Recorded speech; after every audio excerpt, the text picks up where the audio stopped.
أعوذ بالله من الشيطان الرجيم. بسم الله الرحمن الرحيم. الحمد لله رب العالمين، والصلاة والسلام على أشرف الخلائق أجمعين، سيدنا وسيد الأولين والآخرين، حبيبنا وحبيب إله العالمين، إمام المرسلين وخاتم النبيين، شفيع المذنبين ورحمة للعالمين، أبي القاسم المصطفى محمد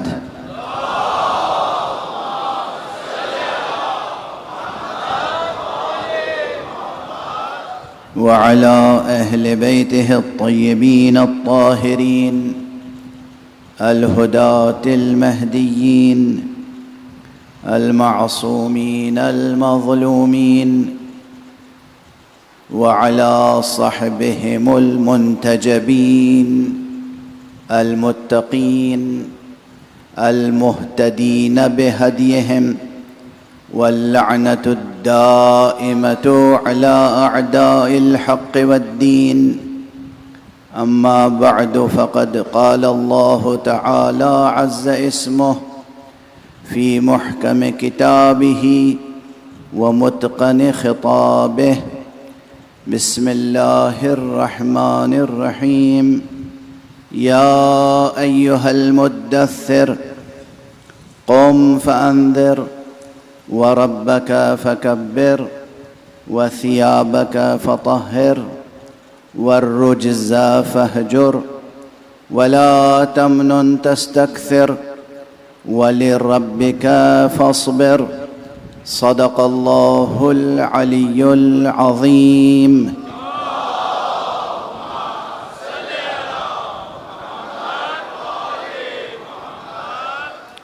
ایک اور بلند تر صلوات پڑھ دینا.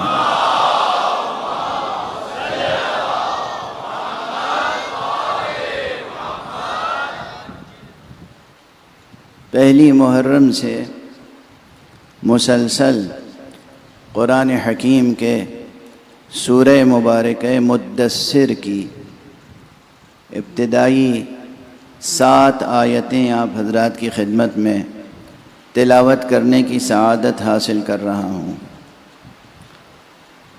جو حضرات اہل علم ہیں، اہل نظر ہیں، اہل خبر ہیں، وہ جانتے ہیں کہ سورہ مبارکہ مدثر مکے میں نازل ہونے والے بالکل ابتدائی سوروں میں سے ہے. سورہ مدثر، سورہ مزمل اور دوسرے سورہ قصار، یہ جو قرآن مجید کے آخر میں چھوٹے چھوٹے سورے ہیں، یہ اکثر ان میں سے وہ ہیں جو مکے میں نازل ہوئے ابتدائے بعثت میں.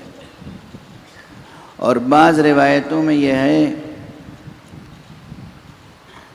کہ سب سے پہلا سورہ جو نازل ہوا حضور پر وہ سورہ مدثر ہے.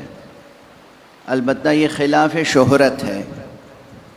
مشہور یہ ہے کہ سب سے پہلے جو سورہ نازل ہوا یا جس سورے کی آیتیں نازل ہوئیں وہ سورہ اقرا ہے. بعض مفسرین یہ فرماتے ہیں کہ سورہ اقرا کے بعد، سورہ اقرا کی وہ جو 5 آیتیں شروع کی ہیں، اس کے بعد سب سے پہلے سورہ مدثر نازل ہوا. بہرحال یہ بحثیں کہاں ملیں گی آپ کو؟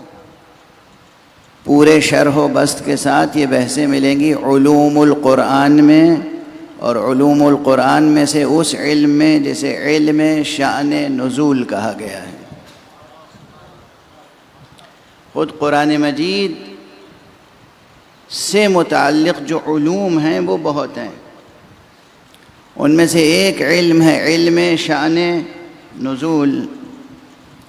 یہ علم شان نزول میں وہ تمام روایتیں جمع کی گئی ہیں جو کسی سورہ یا کسی آیت کے نازل ہونے کے پس منظر کو بیان کرتی ہیں۔ کب نازل ہوئی کوئی آیت، کس موقع پر، کس مناسبت سے، کس واقعے کے تعلق سے، یا کس واقعے اور سانحے یا حادثے کے ضمن میں کوئی آیت یا سورہ نازل ہوا، یہ جہاں پر تمام معلومات اکٹھی کر دی گئی ہیں وہاں پر یہ آپ کو تفصیل سے مل جائے گا۔ اب وہ تمام تفصیلات پیش کروں اور میں محاکمہ کروں کہ یہ روایت ضعیف ہے اور صحیح ہے اور یہ قول مختار ہے، میں اسے تسلیم کرتا ہوں، یہ اس کا موقع نہیں ہے۔ یہ کلاس روم کی بحثیں ہیں۔ یہاں تو ان تمام مباحث کو سامنے رکھ کر جو خلاصہ ہے ایک نکتہ جو عالم اور عامی سب کے کام آ جائے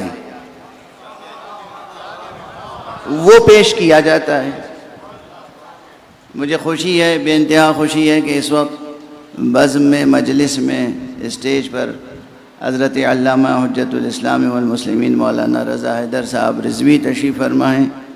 اگرچہ ان کا تعلق کراچی ہی سے ہے، زادگاہ ان کی غالباً کراچی ہے، اور انہوں نے یہاں خدمتیں بھی بہت کی ہیں، لیکن اب ایک عرصے سے ان کا قیام لندن میں ہے، اور عزاداران کراچی یہ یاد رکھیے گا، یہ آپ کے لیے ایک خود خراج تحسین ہے کہ اس سال یہ ہر سال کہیں نہ کہیں عشرہ پڑھتے تھے۔ انہوں نے اپنے تمام عشرے کینسل کر کے صرف اس لیے یہ سفر اختیار کیا کہ اس سال میں کراچی کا عشرہ کروں گا۔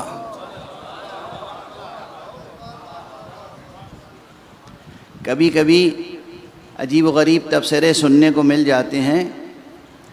میں خود کراچی کا نہیں ہوں، یہ تو سب جانتے ہیں، لیکن وہ تبصرے جو کراچی کے عزاداروں کے خلاف آتے ہیں وہ مجھ سے اب برداشت نہیں ہوتے ہیں۔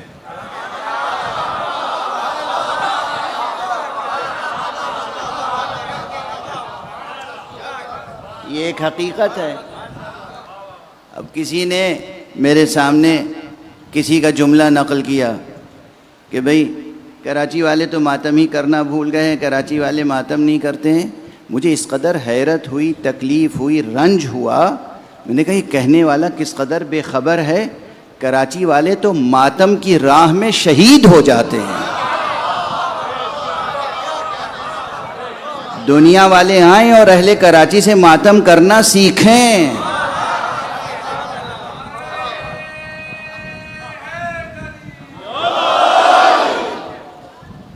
کربلا معلیٰ کی اپنی حرمت ہے، کربلا کی اپنی عظمت ہے، کربلا کربلا ہے، کربلا کربلا معلیٰ ہے، کربلا وہ کربلا معلیٰ ہے کہ جس کے آگے فردوس اعلیٰ بھی پست نظر آتی ہے۔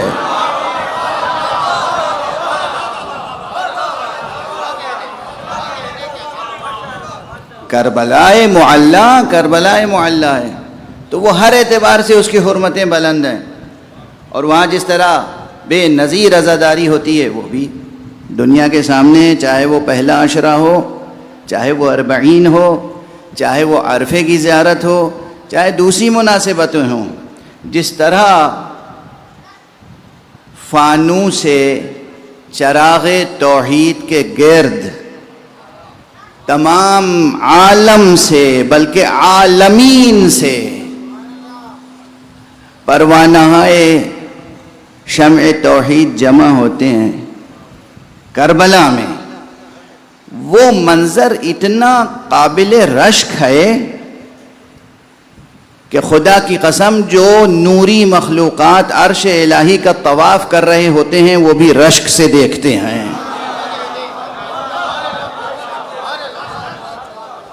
یہ کس مزار کا طواف ہو رہا ہے، یہ کس مرقد کا طواف ہو رہا ہے، یہ کس قبر کا طواف ہو رہا ہے؟ ارے یہ ہے کون سی قبر کہ عرش چھوڑ کر فرشتے مالک عرش سے اجازت طلب ہوتے ہیں اس قبر کی زیارت کے لیے۔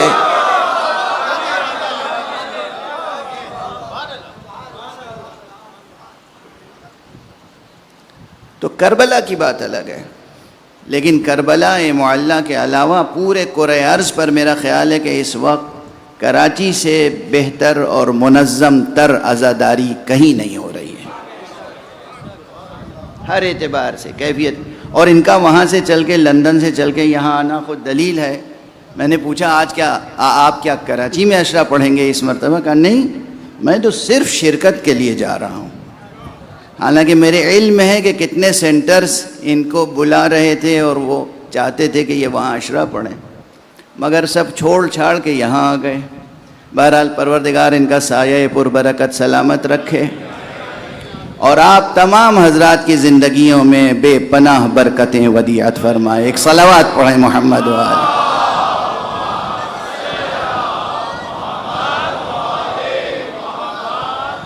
تو میں گزارش کر رہا تھا کہ تفصیلی تعلیمی اور علمی بحثوں کا مقام الگ ہے، لیکن ان تمام علمی اور تحقیقی مباحث کا نچوڑ یہاں پیش کیا جاتا ہے، وہ بھی اس طرح اور اس اسلوب میں کہ ایک عالم کے بھی کام آئے اور ایک عامی کے بھی کام آئے.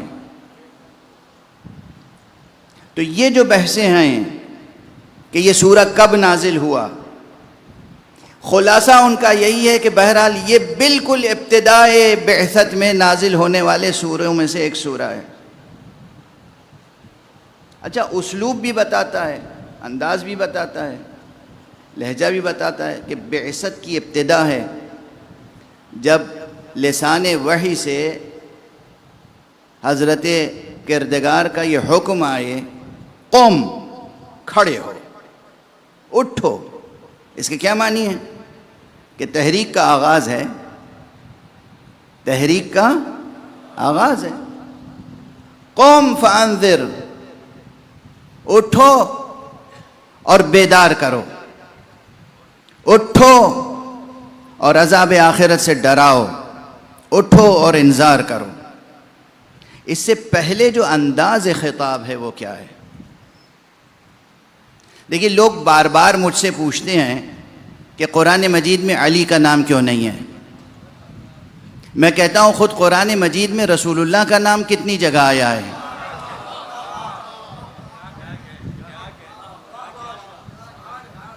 کتنے مقامات پہ آیا ہے؟ آیا ہے، یہ نہیں کہ نہیں آیا، مگر کتنے مقامات پر؟ جناب موسیٰ کا نام بہت آیا. تو کیا یہ قرآن نازل ہوا تھا جناب موسیٰ کی نبوت کے لیے؟ تو نام کا ہونا یا زیادہ مرتبہ ہونا معیار نہیں ہے.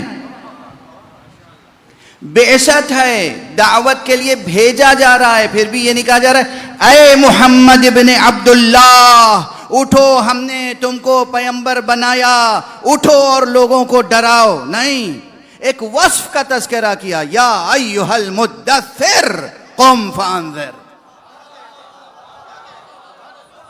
قرآن نے پہلے ہی بتا دیا کہ ہمارا پکارنے کا اسلوب یہ ہے کہ ہم نام لے کے نہیں پکارتے، صفات سے اشارہ کرتے.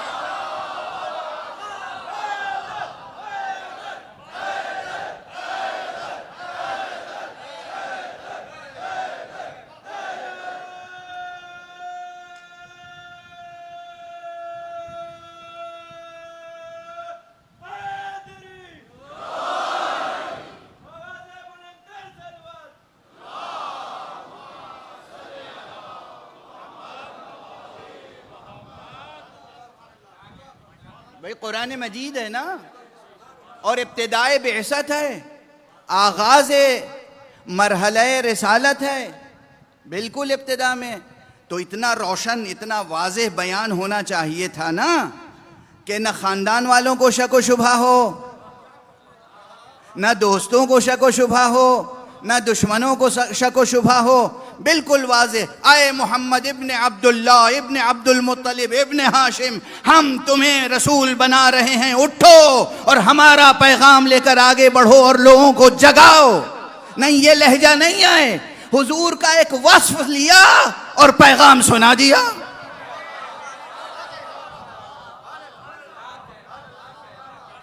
یا ایھا المدثر. اور یہ تو حضور کی شان ہے. اب یہ نقطہ جو ہے یہ مجھ سے پہلے بہت سے علماء، خطباء، عرفاء لکھ بھی چکے ہیں، بیان بھی کر چکے ہیں. تسلسل میں ہے، اس لیے اشارہ کر کے آگے بڑھ رہا ہوں کہ قرآن مجید پورا کا پورا پڑھیں، آدم سے لے کر نوح سے لے کر جناب موسیٰ، جناب ابراہیم، جناب عیسیٰ، سب کو جب پکارا ہے اللہ نے تو ان کا نام لے کر پکارا، یا آدم، یا نوح، یا موسیٰ، یا عیسیٰ، یہ سب آپ کو مل جائے گا۔ کہیں قرآن مجید میں یا محمد کہہ کے نہیں ملے گا خطاب، یہ ہے نگاہ مشیت میں احترام مصطفیٰ۔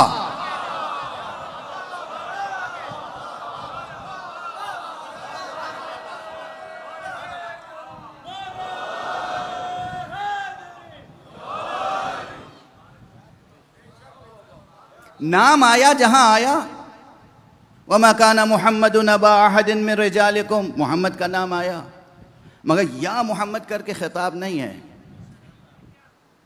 جہاں بھی خطاب ہے وہ کسی وصف کے حوالے سے ہے، یا ایھا النبی، یا ایھا المزمل، طٰہٰ، یاسین، یعنی معلوم ہوتا ہے کہ جیسے کوئی چاہنے والا اپنے چہیتے کو پکار رہا ہے۔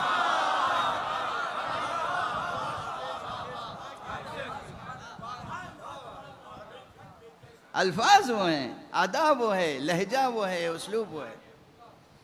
کوئی چاہنے والا اپنے چہیتے کو پکار رہا ہے، تو مقام حبی و مقام محبی اور مقام عشقی اور مقام ولائی مصطفیٰ صلی اللہ علیہ وآلہ وسلم،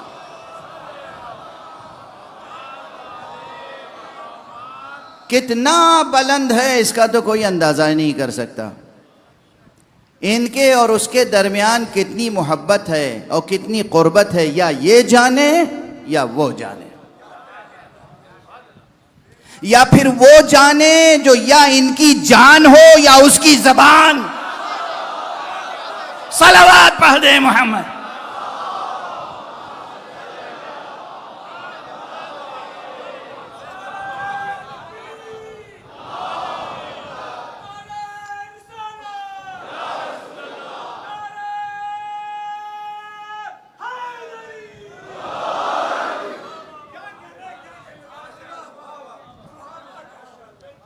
اس کے علاوہ کسی کو دخل نہیں ہے کہ بتا سکے کہ ان کی ذات گرامی میں اور اس خالق کائنات کی ذات گرامی میں کیا رشتہ محبت ہے، کیا عشق ہے، کیا تعلق ہے۔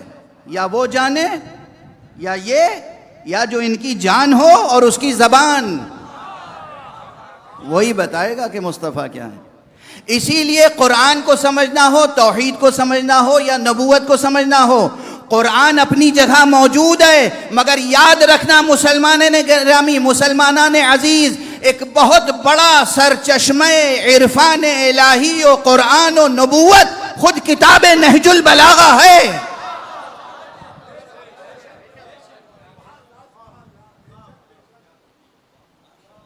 آج کتاب نہج البلاغہ کا پھر ذکر آ گیا میری زبان پر، تو میں، حالانکہ وہ موجود نہیں ہے، انگلستان میں ایک چھوٹا سا شہر ہے پیٹر بورو، لندن سے ذرا 1 گھنٹے سوا گھنٹے کے فاصلے پر، وہاں ہمارے ایک عزیز القدر عالم دین ہیں جناب حجت الاسلام مولانا شیخ مقبول حسین صاحب علوی۔ میرے دل سے ان کے لیے دعائیں نکلتی ہیں، لیکن اس وقت وہ یہاں موجود نہیں ہیں، مگر میں ان کا تذکرہ کر رہا ہوں۔ کیوں؟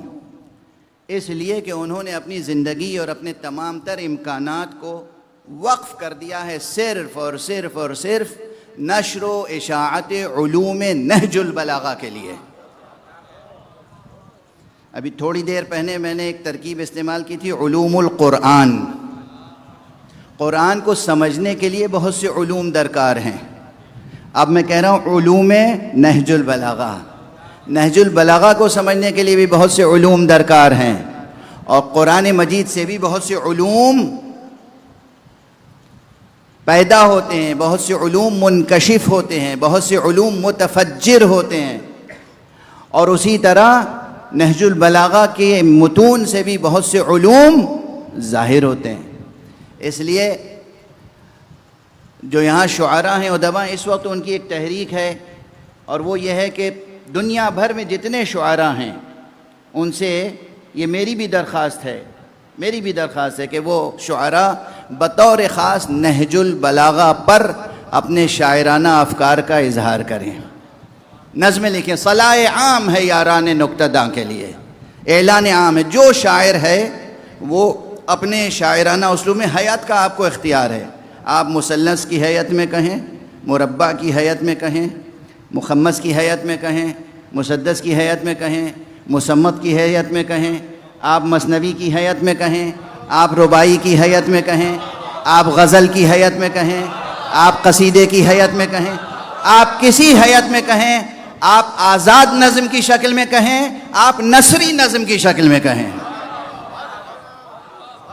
جس حیات میں جو کہہ سکتا ہے وہ نہج البلاغہ کے تعلق سے اپنے تاثرات ظرف شاعری میں منتقل کرے۔ انشاءاللہ اس کا کلام بہت معیار سے شائع کیا جائے گا مرکز افکار اسلامی کی جانب سے، جس کے وہ بانی ہیں، اور یہاں ان کا ارادہ بھی ہے غالباً کہ وہ اکتوبر کی کسی تاریخ میں کراچی میں 2 سیمینار بھی کریں گے انشاءاللہ، تاکہ نہج البلاغہ کے تعلق سے عمومی بیداری پیدا ہو۔ دیکھیے ہر چیز کے لیے عمومی بیداری اور حقیقی بیداری شرط ہے۔ بہت سے ایسے نہج البلاغہ کا نام سن لیا ہے، بس اتنا کافی نہیں ہے۔ نہج البلاغہ لیں، مطالعہ کریں، اور صرف مطالعہ صرف آنکھوں سے نہ کریں۔ ممبر سے میں مزاحیہ جملے بہت زیادہ نہیں کہتا، میرا مزاج نہیں ہے، اگرچہ موقع آ جائے تو چوکتا بھی نہیں ہوں، لیکن میں اکثر اپنے گھر میں بھی اور جب کہیں جاتا ہوں تو مزاحاً یہ جملہ کہہ دیتا ہوں۔ جب کوئی بچہ چائے بنا کے لاتا ہے، کھانا بنا کے لاتا ہے، کچھ لاتا ہے، تو میں کہتا ہوں دیکھو دل سے بنانا، ہاتھ نہ لگنے پائے۔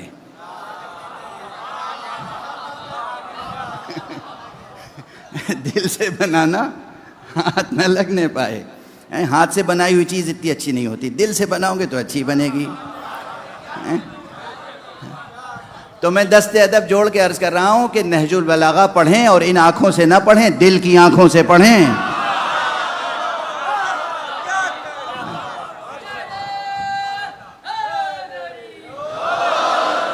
ماشاءاللہ، نہج البلاغہ پڑھیں، مطالعہ کریں، اس کے تراجم پڑھیں۔ ماشاءاللہ نہج البلاغہ کے اب سادہ طور پہ عرض کر رہا ہوں کہ 1 درجن سے زائد اردو میں ترجمے کیے جا چکے ہیں، جس میں علماء شیعہ نے بھی ترجمے کیے ہیں اور علماء اہل سنت نے بھی ترجمے کیے ہیں۔ علماء شیعہ نے بھی ترجمے کیے ہیں، علماء اہل سنت نے بھی ترجمے کیے ہیں۔ یہ اور بات ہے کہ بہت سے حضرات ترجمے کے ضمن میں اور ترجمانی کے ذیل میں اپنے خیالات کی آمیزش کر دیتے ہیں۔ یہ ظلم صرف نہج البلاغہ پہ نہیں ہوا، یہ تو قرآن پہ بھی ہوا ہے، قرآن پہ بھی ہوا ہے۔ رسول اللہ نے فرمایا تھا نا کہ علی قرآن کے ساتھ ہیں اور قرآن علی کے ساتھ۔ القرآن مع علی، علی مع القرآن والقرآن مع علی۔ تو یقین فرمائیے کہ دونوں میں فضیلتیں بھی مشترک ہیں، دونوں کے مصائب بھی مشترک ہیں، مصائب بھی مشترک ہیں۔ اب میں ان تمام تفصیلات کو نہیں عرض کرتا، یہ سب ایک ایک جملے میں بڑی بڑی بحثیں ہیں سمٹی ہوئی۔ قرآن مجید اور امیر المومنین علی ابن ابی طالب علیہ السلام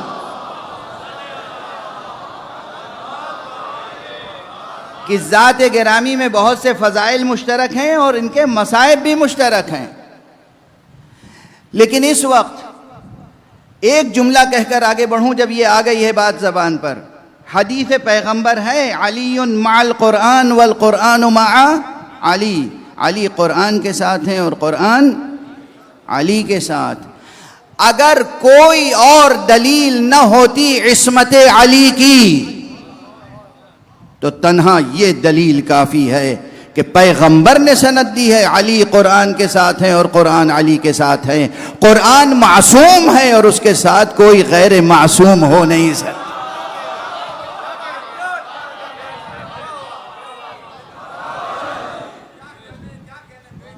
قرآن معصوم ہے. قرآن معصوم ہے اور عصمت کی بلند ترین منزل پہ فائز ہے. یوں تو ہر شخص کہتا ہے کہ میں قرآن کے ساتھ ہوں، میں قرآن کے ساتھ ہوں، میں قرآن کے ساتھ ہوں. کہتے رہیے آپ. اگر ہم مان بھی لیں تو ٹھیک ہے بھئی، آپ قرآن کے ساتھ ہوں گے، مگر کیا قرآن بھی آپ کے ساتھ ہے؟ اور ساتھ ہونے کے بھی مراتب ہوتے ہیں، معیت کے بھی مراتب ہوتے ہیں، درجات ہوتے ہیں، قربت کے بھی درجات ہوتے ہیں. ہوتے ہیں نہیں ہوتے ہیں؟ آپ کا کوئی دوست ہے وہ بھی آپ سے قریب ہے، لیکن آپ کا کوئی صلہ رحم اولو الارحام میں سے ہے، کوئی ذوی الارحام میں سے ہے، وہ بھی آپ سے قریب ہے. دونوں میں قربت کس کی زیادہ ہے اور کس کی کم ہے؟ ایک طرف آپ کا بیٹا ہے، ایک طرف آپ کا بھتیجا ہے، ایک طرف آپ کا بھانجا ہے، ایک طرف آپ کے دوست کا بیٹا ہے، ایک طرف آپ کے دوست کا بیٹا ہے. آپ بہت با اخلاق ہیں، آپ کا دل بہت وسیع ہے، ذہن بہت وسیع ہے، آپ حتی الامکان کوشش کرتے ہیں کہ سب کے ساتھ محبت و مودت سے پیش آئیں، مگر کچھ وجودی اسباب ہوتے ہیں، کچھ وجودی اسباب ہوتے ہیں کہ وہ دوست کے دوست کا بیٹا آپ کے حقیقی صلبی بیٹے کے برابر نہیں ہو سکتا. غور فرمائیں. تو قرب و بعد کے منازل ہوتے ہیں، اسی طرح معیت کے ساتھ ہونے کے منازل ہوتے ہیں، مراتب ہوتے ہیں. لیکن جب مصطفیٰ صلی اللہ علیہ وآلہ وسلم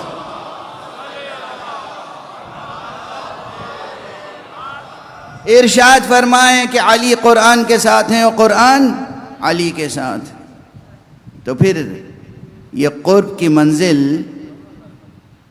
بہت بہت قابل حوالہ اور ایک معیار مقرر کر دیتی ہے. بہرحال یہ تو درمیان میں بات آ گئی تھی تو میں نے عرض کر دیا کہ اللہ کو سمجھنا ہو، قرآن کو سمجھنا ہو، نبی کو سمجھنا ہو، تبھی نہج البلاغہ کا سہارا لیجئے گا. اس لیے کہ نہج البلاغہ کلام کس کا ہے؟ جس کے لیے پیغمبر نے فرمایا انا دار الحکمت وعلی بابھا، میں حکمت کا گھر ہوں اور علی اس کے دروازہ ہیں. انا دار الحکمہ وعلی بابھا. لفظ دار عربی میں مؤنثی استعمال ہوتا ہے، اسی لیے ہا کہا گیا، بابھا. اور اس سے زیادہ مشہور حدیث کون سی ہے؟ انا مدینۃ العلم. لوگ لاکھ کوششیں کرتے رہیں کہ احادیث پہ غبار ڈالیں،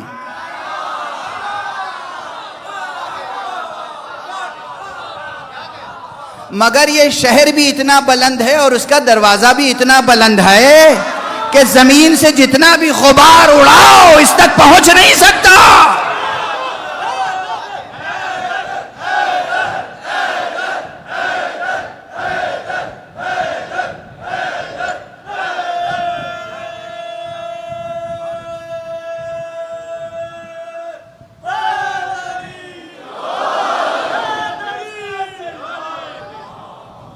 اللہم صل علی محمد و آل محمد.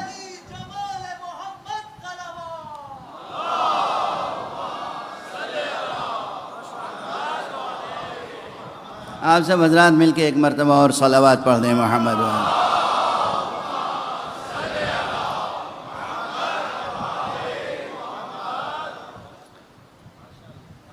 باب مدینۃ العلم و باب دار حکمت کا کلام ہے جس کا نام ہے نہج البلاغہ. بہرحال درمیان میں بات آ گئی تھی تو میں نے عرض کیا، اور خاص طور سے مجھے ملتفت کرنا تھا، متوجہ کرنا تھا اور التماس کرنی تھی آپ سے کہ آپ حضرات نہج البلاغہ کے سلسلے میں اپنے منظوم تاثرات، اور جو لوگ نثر میں مقالے لکھ سکتے ہیں وہ نثر میں لکھیں، چونکہ یہ مرکز افکار اسلامی کا ایک منصوبہ ہے کہ یہ علوم نہج البلاغہ سے متعلق ایک مجلہ شائع کرنا چاہتے ہیں. مسلسل مجلہ، ایک علمی ادبی معیار رکھنے والا مجلہ. تو جو طالب علم، جو ریسرچر، جو اسکالر، جو جہاں بھی جس یونیورسٹی میں ہے، جس مدرسے میں ہے، جہاں ہے، یا کسی یونیورسٹی کسی مدرسے میں نہیں ہے، مگر وہ ناموس قلم سے آشنا ہے، وہ حرف و معنی کے رشتوں سے کچھ انس رکھتا ہے، وہ لکھے، نہج البلاغہ کے تعلق سے لکھے، نثر میں یا نظم میں، انشاءاللہ اسے اجر آخرت بھی ملے گا اور اجر دنیا بھی۔ بات درمیان میں آ گئی تھی تو عرض کی، حالانکہ کئی منٹ گزر گئے اس گزارش میں عرض کر رہا تھا سورہ مبارکہ مدثر سے متعلق۔ سورہ مدثر آغاز رسالت، آغاز بعثت میں نازل ہونے والا رسالہ، سورہ مبارکہ۔ اس سے پہلے نہیں بلکہ اس کے بعد سورہ مزمل نازل ہوا، لیکن آج ترتیب میں کیا ہے؟ قرآن جب پڑھیں گے الحمد سے پڑھتے ہوئے آئیں گے تو پہلے سورہ مزمل ہے اور اس کے بعد سورہ مدثر۔ نازل کیسے ہوا تھا؟ نازل ہوا تھا پہلے سورہ مدثر اور بعد میں سورہ مزمل۔ یہ کون ہے کہ جس نے پہلے نازل ہونے والے سورے کو بعد میں لکھا اور بعد میں نازل ہونے والے سورے کو پہلے لکھا؟ یہ کوئی اور نہیں ہے۔ یہ یاد رکھیے گا عزیزان گرامی، بہت ہے، میں جہاں جہاں آواز جا رہی ہے، میرے جوان، بچے، بزرگ، خواتین سنیں، بہت سے حضرات نے نادانی میں تحریف قرآن کے مسائل کو پھیلایا۔ خدا کی قسم اس انچولی میں عرض کر رہا ہوں دست ادب جوڑ کر، دیکھیے میں آپ تمام حضرات کو اور پوری دنیا میں جہاں جہاں آواز جا رہی ہے، میری ذمہ داری یہ ہے، مجھے جواب دہ ہونا ہے آپ کے سامنے نہیں، مجھے آپ کے سامنے نہیں جواب دہ ہونا ہے، مجھے جواب دہ ہونا ہے آقا امام زمانہ کے سامنے، مجھے جواب دہ ہونا ہے حشر میں خداوند متعال کے سامنے۔ جن جن حضرات نے تحریف قرآن کے نظریے کو ہوا دی اور اس کی نشر و اشاعت میں کوشاں ہوئے، وہ توبہ کریں، استغفار کریں، خدا سے ڈریں۔ قرآن مجید میں کوئی تحریف نہیں ہوئی، کسی طرح کی تحریف نہیں ہوئی۔ آج جو قرآن مجید جس ترتیب سے موجود ہے، سرکار رسالت مآب صلی اللہ علیہ وآلہ وسلم نے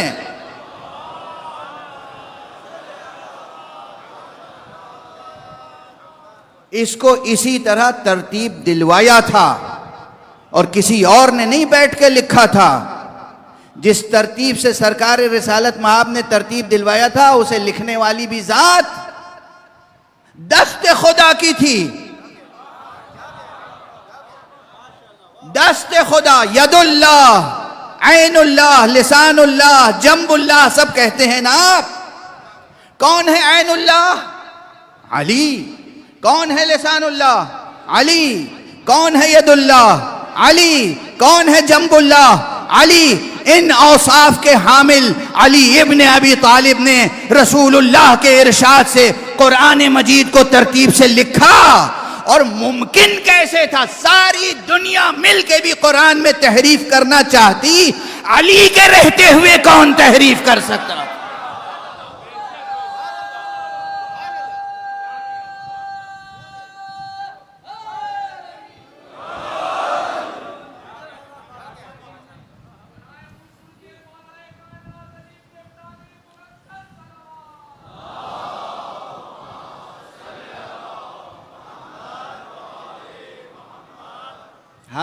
ہرگز جو یہ خیال ذہن میں آئے کہ قرآن میں تحریف ہو گئی، قرآن میں تحریف ممکن نہیں تھی۔ ایک تو اللہ سبحانہ و تعالی نے وعدہ کیا کہ ہم نے یہ نازل کیا ہے اور ہم ہی اس کی حفاظت کرنے والے ہیں۔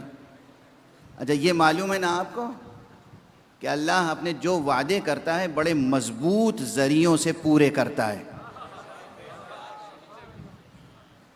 اللہ جو وعدے کرتا ہے، ممکن نہیں ہے کہ خدا اپنے وعدے پورے نہ کرے، ممکن نہیں ہے۔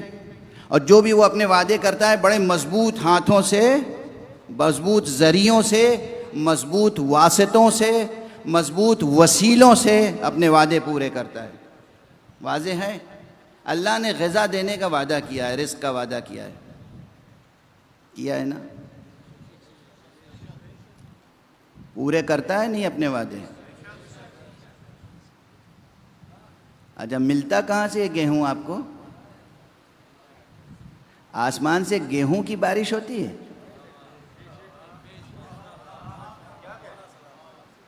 آسمان سے گیہوں برستا ہے؟ نہیں نا، گیہوں تو زمین اگاتی ہے، وعدہ کرتا ہے زمین، وعدہ کرتا ہے خدا اور دلواتا ہے زمین کے ذریعے سے۔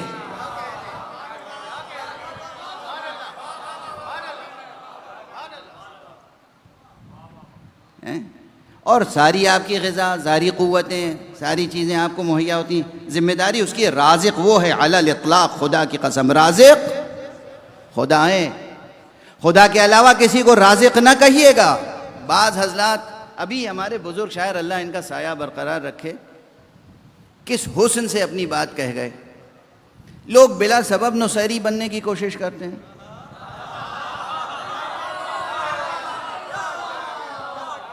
ارے مقام شکر ہے کہ ہم نصیری نہیں ہیں، ہم موحد ہیں، ہم موحد ہیں۔ ہم کسی بھی درجے میں، ادنا درجے میں بھی شرک اور کفر کو قبول نہیں کر سکتے۔ ارے کوئی اور کرے تو کرے، بت شکن کو امام ماننے والے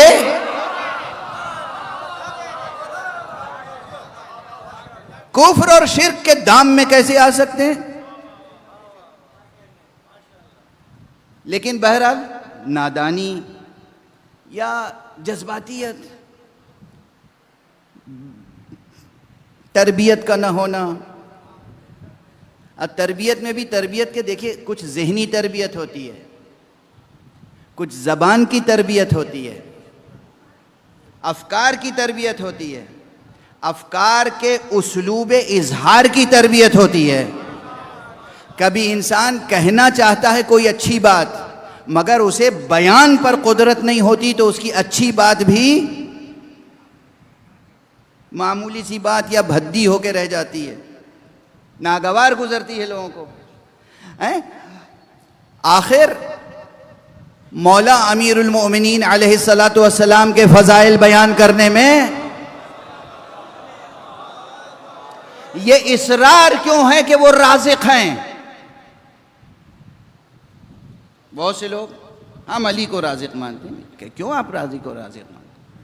علی رزق تقسیم کرتے ہیں۔ اچھا، یہاں میں پہلے بھی کہہ چکا ہوں، پھر کہوں گا، اور جب مرتے مرتے کہتا رہوں گا، یہ کہنا کہ علی تقسیم کرتے ہیں رزق، یہ علی کی توہین ہے۔ رازق ہے خدا، لیکن رزق تقسیم کرتے ہیں علی کے وہ اللہ کے وہ فرشتے جنہیں اللہ نے علی کا تابع فرمان بنایا ہے۔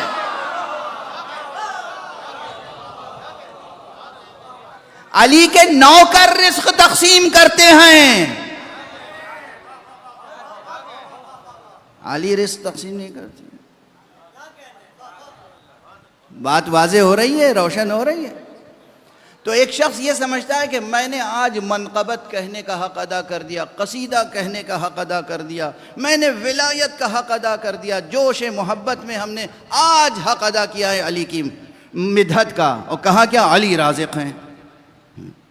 یہ تو آپ نے توہین کر دی بجائے منقبت کے۔ علی رازق، علی رزق نہیں دیتے، رازق خدا ہے، اور رزق تقسیم کرنے والے وہ فرشتے ہیں، وہ ملائکہ ہیں کہ جنہیں اللہ نے تابع فرمان علی بنایا ہے۔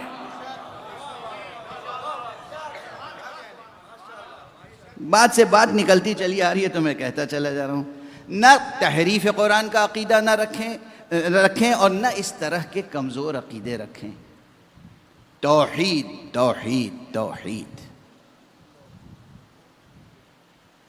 محمد اور آل محمد نے، بلکہ آدم سے لے کر خاتم تک، اور علی ابن ابی طالب علیہ السلام سے لے کر امام حسن عسکری علیہ السلام تک، سب نے اپنی جانیں اور اپنے حصہ وجود میں آنے والی ہر شے نثار توحید کی ہے۔ ہم توحید کو ان پر قربان نہیں کر سکتے۔ بالکل واضح ہے۔ انہوں نے اپنی جان کس پر قربان کی؟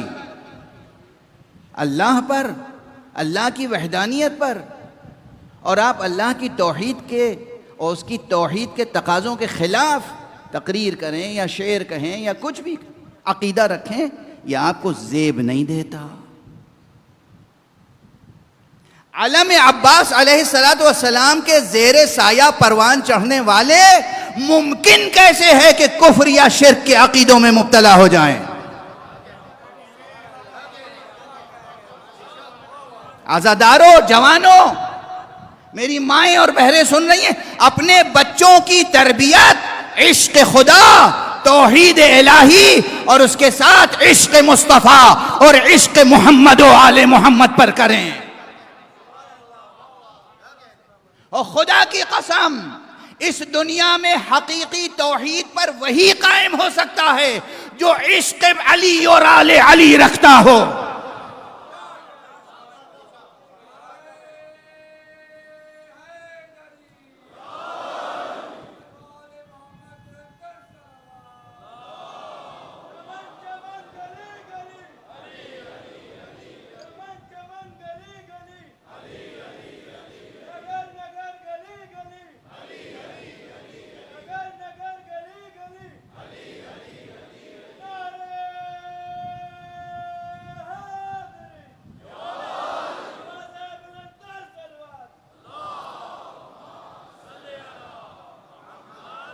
سب مل کر ذرا ایک بار بلند صلوات پڑھیں۔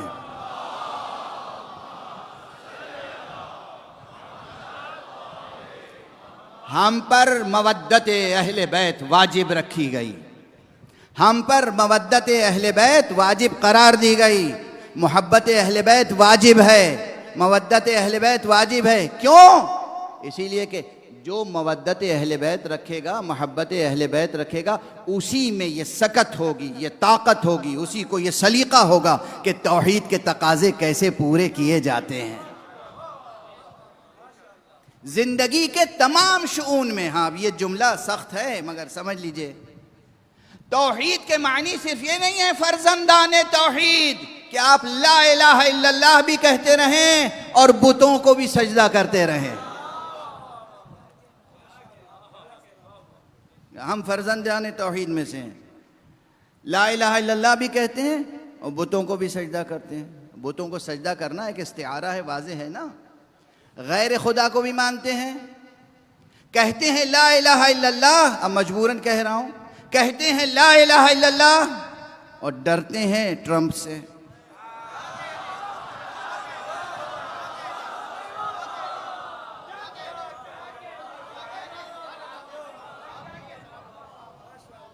کہتے ہیں لا الہ الا اللہ، خوف کھاتے ہیں مثلا نتنیاہو سے۔ بھئی اس وقت بھی دنیا میں دو قسم کے مسلمان نظر آ رہے ہیں نا۔ ایک بڑی بھیڑ ہے، غزے میں مسلمان کچلے جا رہے ہیں مگر ان سے کچھ کیا نہیں جا رہا ہے۔ دولت ان کے پاس، خزانہ ان کے پاس، روپیہ ان کے پاس، پیسہ ان کے پاس، تیل ان کے پاس، سب کچھ ہے، مگر اپنے برادران مسلمین کی مدد کے لیے آگے نہیں بڑھتے۔ ڈر کس کا ہے، خدا کا یا ٹرمپ کا؟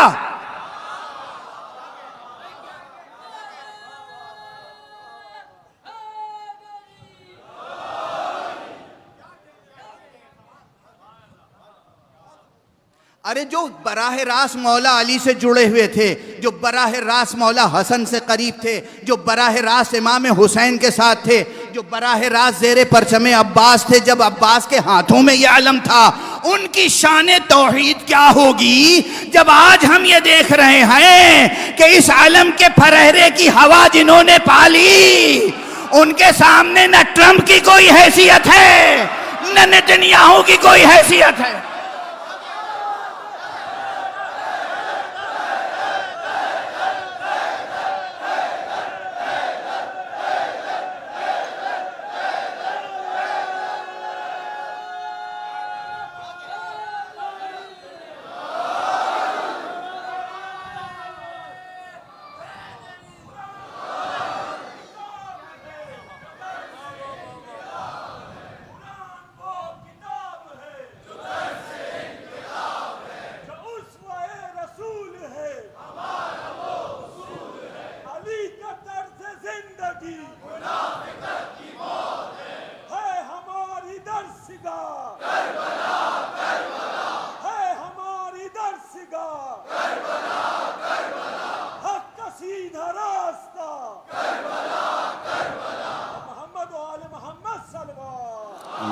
صلی علی محمد.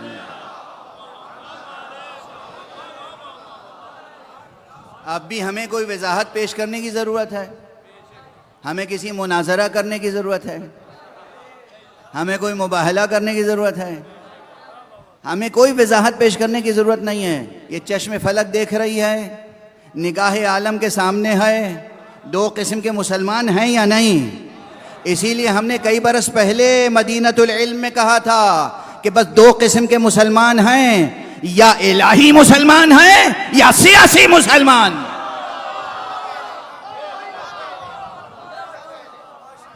میں اس سے زیادہ تفرقوں کا قائل نہیں ہوں.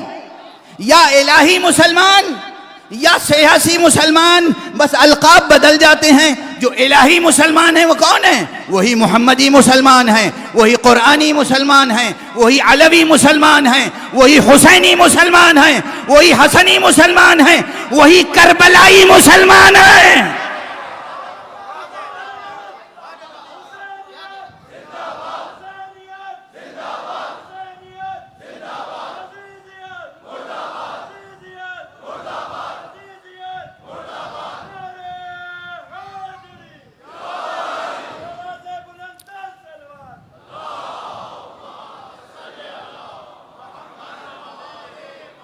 بہت پہلے کہا تھا میں نے جملہ، اس وقت لوگوں کی زیادہ سمجھ میں نہیں آیا، یہ 10-12 دن میں سمجھ میں آ گیا. دو قسم کے مسلمان ہیں نہیں ہیں، نظر آ رہا ہے، سامنے نظر آ رہا ہے. مسلمانوں کی مدد بھی کر رہے ہیں. ساری دنیا نے ان کا مقاطعہ کر رکھا ہے. مقاطعہ سمجھے آپ؟ مقاطعہ، بائیکاٹ، سینکشنز، یہ تو ہم بہت پہلے سے اس کے عادی ہو گئے ہیں.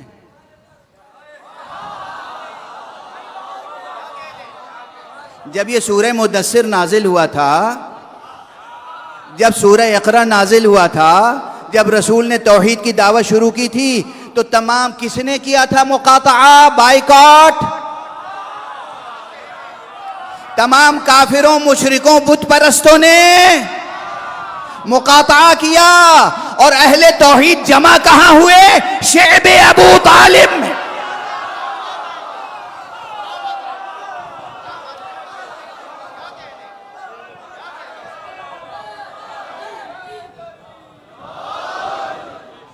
ارے ہمیں سینکشن سے ڈراتے ہو، ہمیں بائیکاٹ سے ڈراتے ہو. جب 4 اور 5 افراد میں منحصر تھا اسلام، اس وقت ہم کسی بائیکاٹ سے نہیں ڈرے.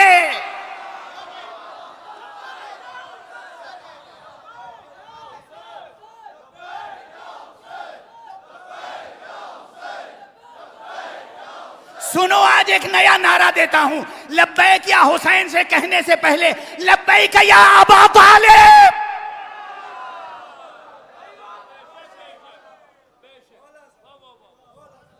ابو طالب کی آواز تھی سب سے پہلے جو اٹھی تھی، دعوت ذوالعشیرہ سے پہلے اور دعوت ذوالعشیرہ کے درمیان اور دعوت ذوالعشیرہ کے بعد.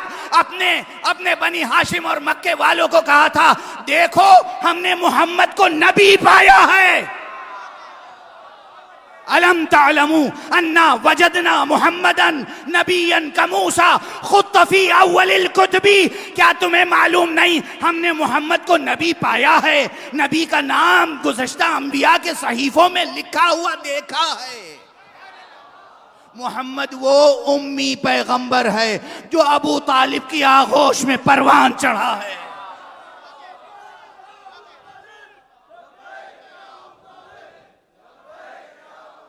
وہ میں نے کہہ دیا، لیکن لبیک یا حسین میں سب شامل ہے. میں نے تو یہ کہا اس لیے تاکہ جو لوگ حضرت ابو طالب کا تذکرہ سننے سے گریزاں رہتے ہیں،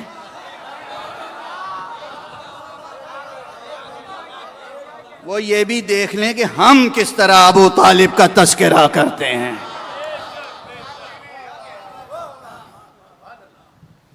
تو اس وقت ساری دنیا جو ہے بائیکاٹ کر رہی تھی. رسول سے ملنا نہیں، رسول کی بات نہ سننا. رسول تو میں کہہ رہا ہوں، وہ تو جانے کیا کیا کہتے تھے. جس کو صادق کہتے تھے، جس کو امین کہتے تھے، اسی کو پھر نعوذ باللہ 100,000 بار نعوذ باللہ یعنی ساحر کہتے تھے، مجنون کہتے تھے، اور کیا کیا کہتے تھے، ان کی نہ سننا۔ اور اس وقت بائیکاٹ، محاصرہ شعب ابی طالب میں ہوا، لیکن اسلام پروان چڑھا یا نہیں؟ پروان چڑھا، اور کیسا پروان چڑھا! اور آج بھی کسی خوف کی بات نہیں، ساری دنیا نے بائیکاٹ کر لیا۔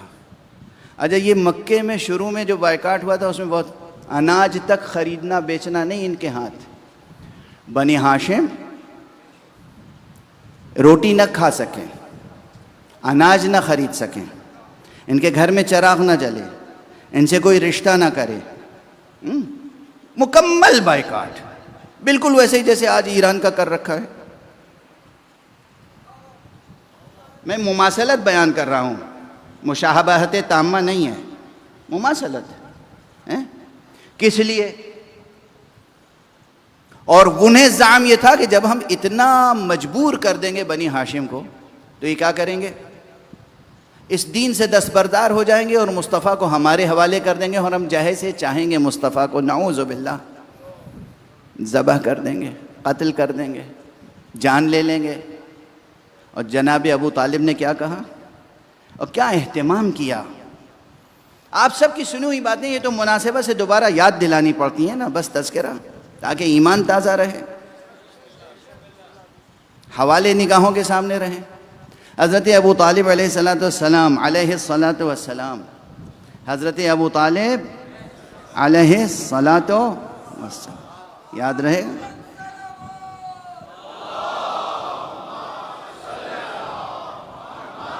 میاں واقعی دوسری مجلسوں کا بھی احترام ہے، ورنہ میں تو نہ جانے کئی گھنٹے پڑھ سکتا ہوں۔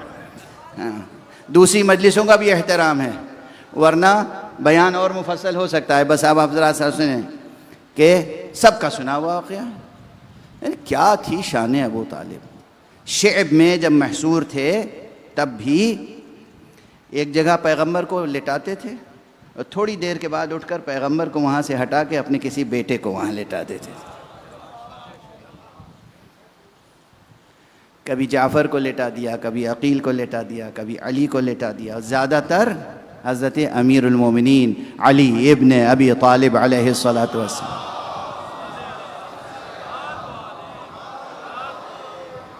یہ شمع توحید و شمع نبوت پر بیٹوں کو نثار کرنا تربیت ابو طالب ہے۔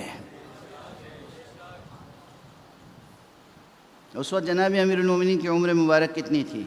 یہی 9-10 سال، 11 سال، 12 سال، 9 سال، 10 سال، 11 سال، 12 سال، 13 سال، یہی عمر تھی مولا علی کی جب تقریباً ہر رات رسول پر قربان ہونے کے لیے علی کو ابو طالب لٹا دیتے تھے۔ بس اب میری طاقت بھی ختم ہو گئی، وقت بھی ختم ہو گیا۔ یہ تربیت آل ابو طالب میں آگے بڑھی تو جہاں حسن تک پہنچی، حسین تک پہنچی، وہیں زینب تک بھی پہنچی۔ میں دیر تک فضائل پڑھنا چاہ رہا تھا، لیکن اب آواز بھی ساتھ نہیں دے رہی ہے اور دامن وقت میں گنجائش نہیں ہے، دوسری تمام مجلسوں کا احترام کرنا چاہیے۔ زینب، آج مجھے بتایا گیا کہ یہاں بی بی جناب زینب کبریٰ ثانیہ زہرا کے بچوں کی شبیہ تابوت برآمد کی جائے، شبیہ تابوت برآمد کی جائے گی۔ جناب زینب کے بچے جناب عبداللہ ابن جعفر طیار کے فرزند، جن کے لہو میں، جن کی رگوں میں ابو طالب کا لہو ہے، جن کی رگوں میں جعفر کا لہو ہے، جعفر طیار، ایک طرف سے ابو طالب اور جعفر طیار کا لہو، دوسری طرف سے زینب اور علی ابن ابی طالب کا لہو۔ کیا شجاعت ہے ان بچوں کی، کیا غیرت ہے، کیا حمیت ہے، کیا صبر ہے اور کیا شان ہے۔ دونوں بچوں میں کچھ کچھ مماثلتیں پیغمبر سے ہیں، کچھ کچھ مماثلتیں امیر المومنین علی ابن ابی طالب سے ہیں۔ شب عاشور جناب زینب خصوصی طور پر اپنے دونوں بچوں کو بٹھا کے ان کی تربیت کرتی رہیں۔ خواتین زحمت اٹھاتی ہیں، میدان میں زیر آسمان آ کے بیٹھتی ہیں، عزاداری کرتی ہیں۔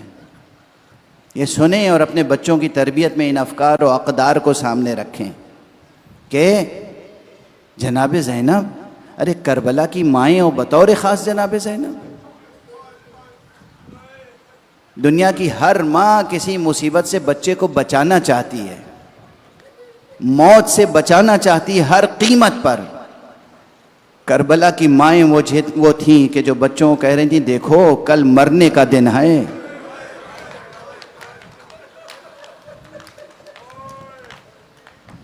کل مرنے کا دن ہے، کہیں خوف نہ کھا جانا۔ دیکھو تم جعفر طیار کی نسل میں ہو، دیکھو تم عبداللہ ابن جعفر طیار کے فرزند ہو، تم علی ابن ابی طالب فاتح خیبر کے نواسے ہو، خیال رکھنا تم زینب کے بیٹے ہو۔ کس اہتمام سے بچوں کی زلفیں سنواری، دولہا بنانے کے لیے نہیں، قتل گاہ میں جا کے اللہ کی راہ میں شہید ہو جانے کے لیے۔ اللہ اکبر، کیا جذبے تھے، کیا تصورات تھے، کیا بلند جذبے تھے۔ اور جب صبح عاشور نمودار ہوئی تو مولا امام حسین نے بھی نماز پڑھانے کے بعد کیا جملہ کہا،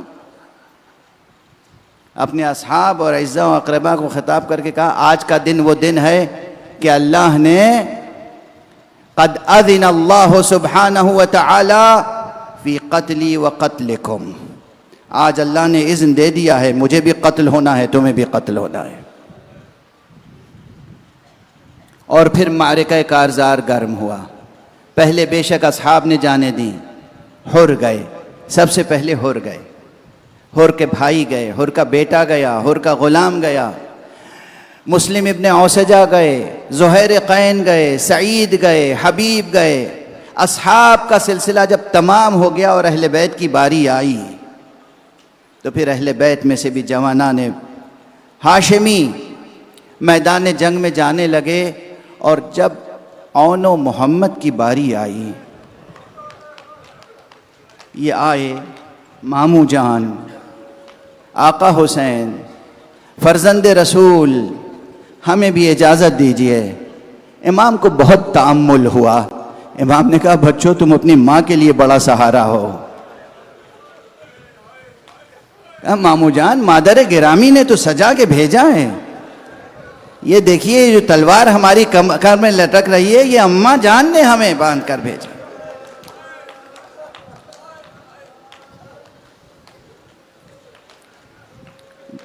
خیمے سے آواز آئی بھیا حسین قبول کر لو میرا نذرانہ، روز محشر مادر گرامی کے حضور میں شرمندگی نہ ہو۔ بچے گئے، آقا نے اجازت دی۔ بعض بچے ایسے ہیں، بعض شہید ایسے ہیں جن کو قتل گاہ میں بھیجنے سے پہلے آقا حسین کو بہت تأمل تھا، لیکن بہرحال آقا نے اجازت دی، بچے گئے۔ ہم اپنی اصطلاح میں بچے کہتے ہیں، لیکن عمریں تقریباً وہی تھیں جتنی شیب ابی طالب میں حضرت علی کی عمر تھی، یا اس سے بھی کچھ زیادہ۔ بالکل بچے نہیں تھے، نادان بچے نہیں تھے، آپ کہہ سکتے ہیں کہ جوان رعنا تھے، دونوں بچے جوان گئے۔ خوب داد شجاعت دی، اتنی داد شجاعت دی، اتنے ظالموں کو تہ تیغ کیا کہ دشمن کی فوج پریشان ہو گئی۔ اور پھر وہی سلسلہ جو ہوتا تھا دھوکہ دے کر قتل کرنا، سب نے چاروں طرف سے گھیر لیا۔ دونوں بچوں پہ جس کے ہاتھ میں جو ہتھیار تھا، تیروں سے، تلواروں سے، نیزوں سے، بچے زخمی ہوئے، گھوڑوں سے گرے، زمین پر آئے اور سلام کیا، السلام علیک یا ابن رسول اللہ، صلی اللہ علیک یا ابن رسول اللہ، فرزند رسول آپ پر سلام۔ ہاں ایک بات یاد رکھیے گا، یہ اقدار کربلا میں سے ہے، وہاں سے سیکھی ہے ہم نے، تاریخوں میں ہے، روایتوں میں ہے، متون میں ہے، سب رشتے اپنی جگہ، مگر کربلا میں آقا حسین پر جتنے بھی قربان ہو رہے تھے ان کی زبان پہ یہ تھا فرزند رسول پر قربان ہو رہے ہیں، فرزند رسول پر قربان ہو رہے ہیں. اور جو جاتا تھا میدان میں وہ السلام علیک نہیں کہتا تھا، اس کا سلام کرنے کا انداز بھی الگ تھا. علیک منی السلام، آپ پر میری جانب سے سلام ہو. دونوں میں کیا فرق ہے وہ ارباب بلاغت عرب سمجھتے ہیں. جب ان دونوں بچوں کی آواز آئی آقا حسین بے تاب ہو گئے. کس طریقے سے میدان میں پہنچے اور کس طریقے سے دونوں بچوں کے لاشیں اٹھا کے خیمہ گاہ میں لائے ہیں، اس کیفیت کا حق میں نہیں ادا کر سکتا، لیکن بس 2 جملے کہہ کر گفتگو تمام کر رہا ہوں. آپ نوحہ پڑھیں گے، نعش مبارک کا استقبال کریں گے. جب بھی کسی کا لاشا لے کے آتے تھے، کسی بھی ماں کا بیٹا شہید ہو، ماں کو استقبال نہیں کرنے دیا جاتا تھا، زینب آگے آ جاتی تھی.